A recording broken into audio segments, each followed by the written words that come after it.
Hey, hey, how's everyone doing? First, give honor to God who's the head of life, and by grace we are alive. Through Him we have our very being. Amen, amen, and amen. I want to give a shout out to Miss Yvonne for supporting Day One Nutrition. She bought a blue Hawaiian this morning. And so I'm so excited because it has all the vitamins you need, vitamin C, all the vitamin Bs, has ginseng, and vitamin Bs have 1, 3, 5, 7, 9, 11. I'm probably skipping over some B12, over some Bs, but it has all the vitamin Bs in it, has some ginseng in it, and it has caffeine to lift you up. And so that's the right energy that you need for she's in the health field. So energy you need when you're tired, energy you need working at a warehouse. And so this is so it's a good nutrition. You get all the nutrition you need and you get all the energy you need. So I want to thank her and give a shout out to her for supporting Day One Nutrition. So last week we talked about comforting someone, and this week, like I said, I want to continue that because I left some things out last week.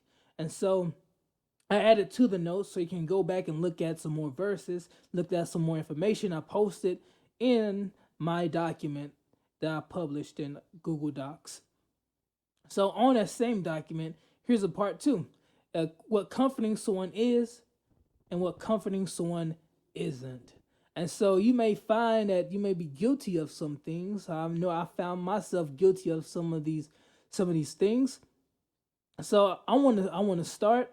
So comforting someone is listening.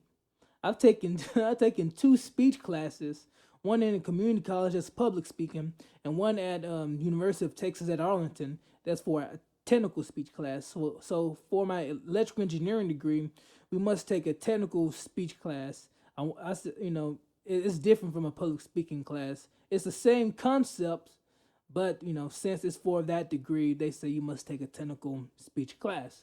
So, but in those two classes, they were coherent on one thing: active listening, not just empathetic listening, or you can look that up, or not just passive listening, but active listening. And so I have a quote from I took an excerpt from Wikipedia. Active listening is a technique that is used in counseling, training, and solving disputes or conflicts. It requires that the listener fully concentrate, understand, respond, and then remember what is being said. You can continue reading that in the notes because there's more information about that. So I put that in my own words. It's being attentive and willing to give feedback when needed. And so like I said, it's a technique. Active listening is a practice that not many people can do, but if you practice it, you can get to that. So comforting someone is active listening. Make sure you pay attention to their body language. What are they saying? The words are saying something, and their hands are saying something. How they feel is saying something, and so that it takes time and concentration to understand what they're really saying. And so that goes to the next one. Comforting someone is understanding somebody. It's understanding them. Have you heard somebody say, "You're not understanding me"? You're not listening to me. You don't understand what I'm saying, because it's a practice that Christians need to get. I know I used to say this 2 years ago. I was in Camp Durham, and so it was this church. It was Mount Pleasant Church, and so the youth was there, and I said this to the youth in front of the parents. I said sometimes, even though it's I want to say all the time, but sometimes parents are unapproachable because they don't understand. I guess they forget how they was when they were younger. I guess they have dementia or amnesia or something that they forget what they used to do. They forget, how they used to act. And so sometimes the most misunderstood people are the young folks. The most misunderstood people are the young people. And so this goes to adults or anybody that wants to understand your child, that wants to understand other people. Be an active listener. Don't point the finger. Don't point the finger until you listening and make a sound judgment. Try not to yell at them when they do something crazy. I guess I can say, remember what you used to do. Remember what you used to do. So comforting someone is being active listener, understanding, and being empathetic. Ability to understand, ability to understand. So, and then next one is supporting. Have the capacity to have an uplifting spirit. Having the ability to have an uplifting spirit. Yes, you listening. Yes, I'm venting to you, but now I need some courage to make it to the next day. And so that goes to what comforting isn't. Comforting isn't preaching. This is a one-on-one conversation. If you're having a private conversation with somebody and they going to you and they need your help, comforting someone isn't preaching to them. Sometimes people just want to just talk to you, just want to hear some word of advice, but it's not preaching. I guess we could say because it's certain ways that we can talk to somebody that sounds like we're kind of preachy, but we're not really helping them at all. And so comforting someone is not one upping how they feel. I'm gonna give you an example about one upping somebody. Somebody comes home and says, I worked an 8 hour shift, I worked a 10 hour shift, I worked a 12. I still haven't got sleep yet. And then someone comes behind them and say, well, you know, I work every day. I get no breaks. We have those type of people, and that's not comforting anybody. The thing is, don't try to compare how they feel to how you feel, because the next one is it's not about you. Comforting someone is not about you, but don't one up them. You don't know how much they can take. They don't know how much you can take, the pain that you can take. But the thing is, it must be understanding, being active listening, have the concentration to listening to what they're saying, and then lift them up. Or it depends on the person. Understand their body language. Sometimes they don't want you to give them advice. They just want you to just be someone that can give them a hug, someone that can this talk with them or something. So comforting someone is not about you.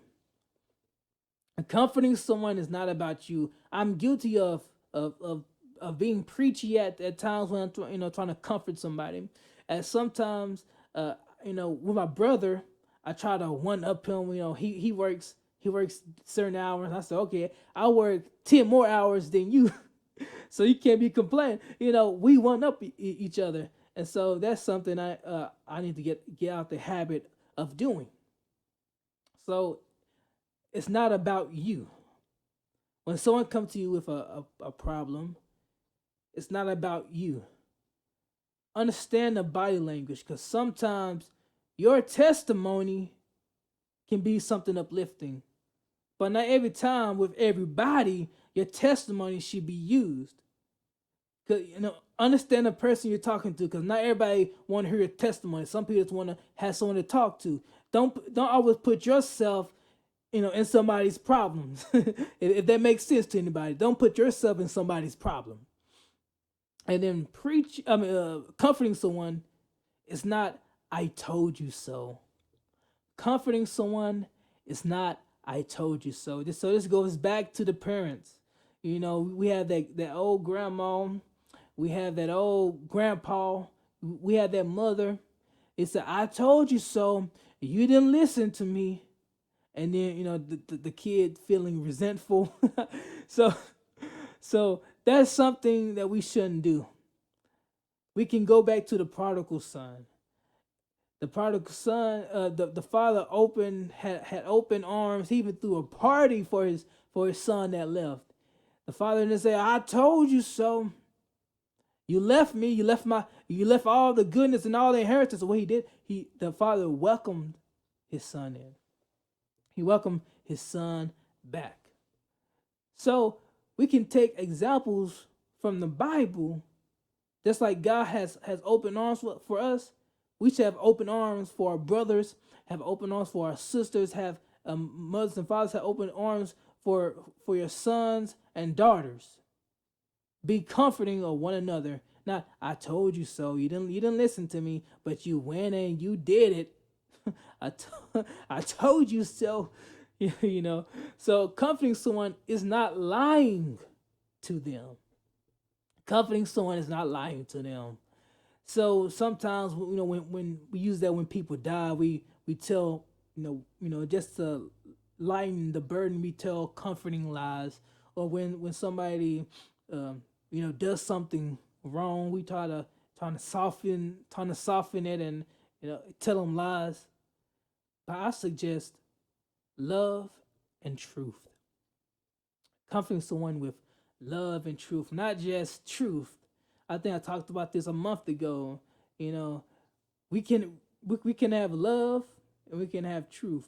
Without truth, then it doesn't really turn to love anymore. It turns to being a pity party. It turns into being empathetic, being a sympathizer, a sin sympathizer, or whatever the situation is. We just we show love, but we might be telling some lies in it, because if there's no truth, then what are you doing? What are you doing if you're not using truth? You gotta be using something. So you need love and truth when comforting someone. And so you can continue looking at the notes. You can continue looking at the notes. And so back looking at the notes, we should remember our words have meaning and power behind them. And it calls people to feel and act a certain way. That's why in Proverbs it says, "There's life and death in the power of the tongue. The power of the tongue can control life and death." Let me keep nailing this this point to everybody else. 'Cause I said this in another video, that our words, we cannot speak things into existence. We cannot bind the devil with our words. We do not have the power to bind the devil. That some people may say, but our words do have meaning behind it. It has power over flesh and bones, as in it can affect other people. Our words can affect animals. Or what we say to animals, sit, stand up, come here, boy. And so our words do have power, but it doesn't have power to put things into existence. It doesn't have power to bind the devil. And so our words do have power to make treaties. Our words have power to move a nation. It has power to start a civil war, to claim somebody as free. And so our words do have power and meaning. And so because it has power and meaning, we have to use our words carefully. We have to use our words wisely when comforting someone. Be an active listener. Know when they want you to say something. Don't just barge in. Don't sound preachy. Sometimes I do that. So, but have know when to interject your help, or know when to inject when you're about to say something. And that comes with practice. That comes with understanding the person you're talking to. It comes with a lot of things. It comes with experience, because you won't get it on your first try. When comforting someone with words, it will not happen on your first try. Trust him, unless God has blessed you with that gift of understanding, of having wisdom and knowledge to understand when to do that and when not to do that. But for me, it takes practice. It takes be having the humanity and humility to understand where the person is coming from, depending on the situation when you're trying to comfort somebody. And so when we read in James chapter 3 and verse 1, it says, not everybody should become teachers. But if you keep on reading, it's talking about your mouth. It's talking about the tongue. And so not only can that apply to teachers, but it can apply to Christians and anybody in general. But it's focused on the Christian lifestyle. And so it says in verse 5 in James chapter 3, likewise, the tongue is a small part of the body, but it makes great boast. Consider what great fire is set on fire by a small spark. Consider what great forest is set on fire by a small spark. The tongue also is a fire. a world of evil among the parts of the body. It corrupts the whole body, sets the whole course of one's life on fire, and is itself set on fire by hell. All kinds of animals, birds, reptiles, and sea creatures are being tamed and have been tamed by mankind. But no human being can tame the tongue. It is a restless evil, full of deadly poison. I like all that imagery right there. No, not having. If you keep on reading, it talks about how how your tongue is good and evil, and I'm paraphrasing, but it talks about how at the same mouth it could be cussing, and at the same mouth it could be praising and giving thanks to God. So if you keep on reading James chapter 3, after verse 8, you can read that yourself. But it said that should not be, is what James was saying, that should not be. So I like the imagery right here. It said that your tongue is like that spark that starts the fire in a forest. So to get that imagery, I feel bad for what happened in California, the forest fires in California. But it was a small. It's a small spark. It takes that small thing to cause all that destruction. So now we can visually see what James is saying, that our tongue has the power. That's no wonder why teachers of God's word will be judged more strictly, because our words have so much meaning to it. It can persuade a nation. It can persuade people to follow Christ, or it can drive people away from Christ. So when comforting someone, timing our words is so important. Timing our words is so important. So not everyone can do that. It takes practice. Like I said, it's a technique, but it takes practice to use our tongue at the right time, in the right situation. Sometimes, like I said earlier in this video, it takes, sometimes people just want you to just comfort them, as in hold them. We use comfort, loosely in the English language.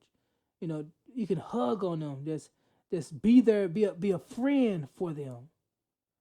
And so that's the end of it. I told you I'm gonna keep it short, simple, and sweet. It's not an easy practice. It's not an easy practice. I kept it short and simple, but it's not easy. Comforting someone is not easy. And I suggest this, that you do not try to comfort somebody through text. No matter how much you try, no wonder why they invented emojis. It's difficult to do it through text, because when you do it verbally, you can use dynamic in your voice. You can come with them with soft words. You can say it's all right, everything is fine, and or you can change like I said, you can change the dynamic of your voice, your loudness, your softness. You can change the projection of your voice to comfort them. And so, words, verbally speaking, is still the most effective communication that we have, that God has given us. Jesus used his voice. He used words. He didn't play a song. He didn't walk around with a guitar. He didn't sing. He didn't play an instrument to win the crowd. That's the effect of it. In what department or whatever it is used in, out in the world.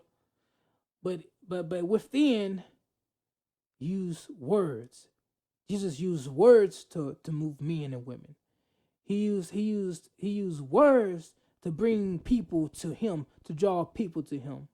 If words is good for Jesus, words is good for us, because he gave us this ability to bring others to him. So I want y'all to be safe, read the notes, be careful, and have a blessing for the rest of the day and the week. Love you all, and take care.